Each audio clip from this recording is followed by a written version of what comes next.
Hello YouTube, my name is Jonathan Kirkendall. I've never made a video before. This is my first ever video, so if you enjoy it, please like and subscribe. Just help grow my channel. So I decided to start this channel to review different firearms I use and just talk about guns because I love guns.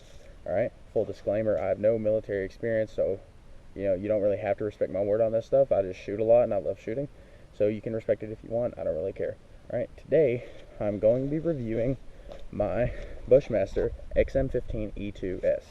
Alright, there it is. Alright, now a while back, and by the way, full disclaimer, I'm not 18 years old. This is not my rifle. This is my stepdad's rifle, but he's giving it to me as soon as I turn 18 in August, so yay for that. Alright, so originally he told me that I had $550 to get whatever gun I wanted. Alright, originally I wanted to get a Beretta 92, but I couldn't find one, so I decided to go with this. Alright, I've done some slight cosmetic modifications. It had a basic AR-15 stock on it at first, but I put a Magpul stock on there because I love that. I put a Magpul grip on there, Magpul mags, that's all I like to use, B-mags. I got a Bravo company hand stop right here, Haley Strategic sling mounting points right there and right here. A Sight Marks little EOTech knockoff, I guess, but it was $100, so I just went ahead and bought it. A little Sight Mark red dot. Let's see what else. I've got some canted iron sights. Yay for that. Alright. And the original quote-unquote rail system was this basic, smooth little AR-15 grip. And personally, I hate these things to this junk, so throw that over there. Alright, because I don't like that. I went to Academy, put a little $20 quad rail on here. I normally do have a little $100 visible green laser, but I don't have that today just because I don't want it on there for the video and I don't need to use it right now, so not having it on there. Right, so initial thoughts whenever I first bought this rifle was, it was okay. Like, it shot really well, but of course the cosmetic features just made it uncomfortable to shoot. It had one of the stock little A2 pistol grips that angled all the way back out here, making your hand tilt. Hated that. All right, so after I did some research, I figured out that these Magpul grips are a lot better because it allows you to get a better purchase on the trigger like that, keeps your finger straight, and overall it's just a better grip in general. Feels a lot more comfortable. All right, and same thing goes for the original mag that came with this gun. Now, the original mag that came with this was this little plastic mag right here. It's loaded because this is our home defense mag. We just keep this in the drawer just in case, but I'm not a fan of this mag. It's okay, but it just doesn't feel right to me. The Magpul mags, they got that little bit of texture to them. I love these. Again, I got this little Ranger plate on there. I think that's what they're called, but love this mag. Right, now let's get into the durability of this gun. So durability wise, I've shot plenty of rounds through this thing. And by plenty, I mean, I've shot maybe about 600 to 700 rounds through this rifle. And I've only had one jam. And that was I think it was a double feed, if I remember right. It was around at like the 200 round mark. I just got one jam. Alright, but I just cleaned it, oiled it up, and it worked great. Sorry if you hear my dogs in the background. But anyways, let's get back to it, alright?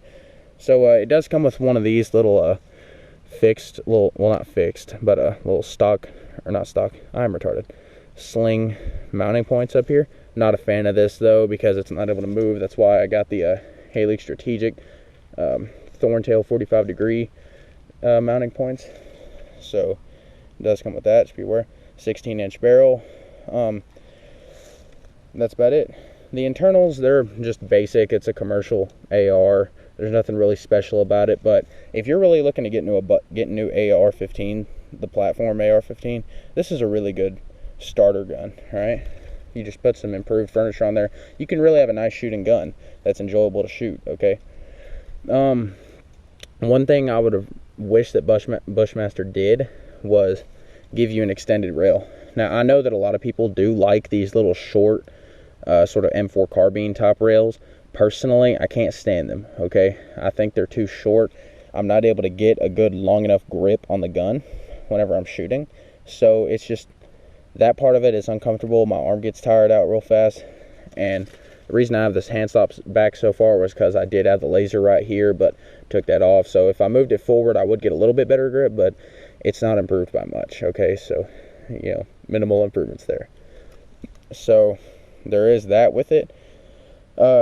it's not the smoothest shooting gun, but it isn't terrible, all right? It's not absolutely terrible, all right? It's got a standard charging handle on it also. So personally, I'd rather get a Radian.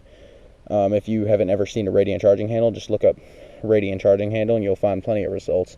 They are fantastic charging handles. I've used one in the past and it just works great, all right? The candid iron sights, they work good too. But anyways, all right, back to the rifle itself, all right? Like I said, 16-inch barrel. Personally, I'd rather go with a 14.5-inch barrel with maybe a 2-inch flash hider pin and welded on there, you know, just because shorter is better in my opinion. Now, it comes with a little birdcage flash hider, and you know, this is a good flash hider. It's a good, solid flash hider, all right? I don't have anything really bad to say about it. It's just there, all right? So, not really going to take too much into consideration there.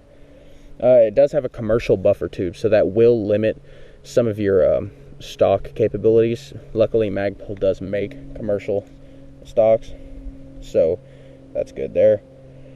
Alright, so that's about all I can say for this. The trigger, that's another thing, alright, so here, let me just set y'all down real quick.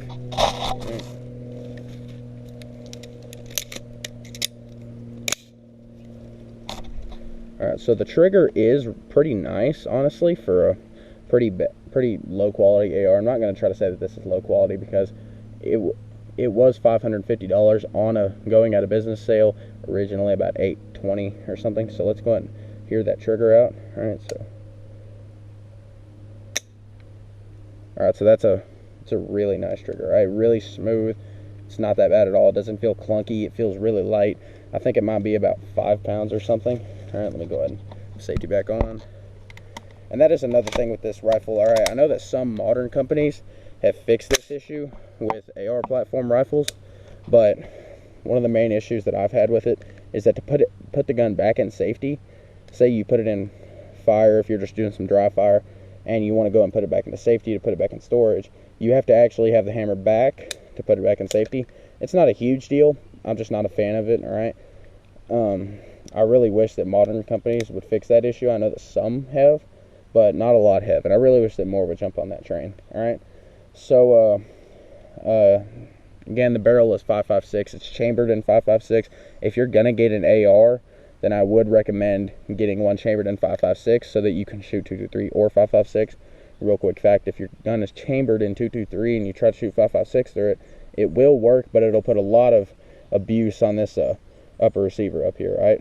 So in the future, I'll probably keep this lower receiver just because I've got all my furniture on here and I kind of like the trigger. I'll probably end up going with a Bravo company upper receiver though, with maybe an M-LOK rail or something like that. But otherwise, this is not a terrible gun. I like it, you know, and for as cheap as it was and as cheap as it is stock, you know, like you can get the whole rifle for about, I'm pretty sure it was $830. All right, and luckily I got it for $550 on a going out of business sale. So it's a good gun to get into the AR family with. All right, so here's some real quick clips of me shooting it. Hope you enjoy, and I'll see you in a minute.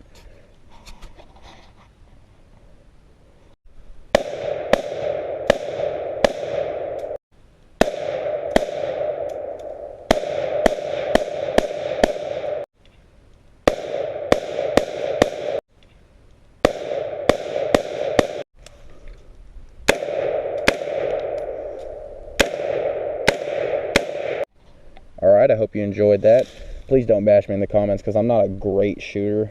I'm just getting started, so I'll get better and you'll start liking me a little bit more. Another thing I forgot to mention is that I don't know if this is just Arkansas humid weather or if it's the coating on this barrel, but I know that most companies will put a really good rust resistant coating on there, but this one, the barrel just has been rusting over time a little bit. Even though it has been in a bag, it has been in a case for most of its life, unless I shoot it. Of course, I got 700 rounds through it, so there's that. But yeah, so just be aware of that. You know, it's not detrimental to the gun's performance, but you know, it's still something to take into consideration. All right, so overall, hope you liked the review video. I will be doing a review on all the different furniture on here, all the different accessories I've got on it in the future. If you're hoping to see one of those videos, you can probably wait about a week and I'll probably post one. But I hope you liked it. I hope you liked the review. please like and subscribe to the channel. It'll help me grow a lot. All right, and I will see you next time.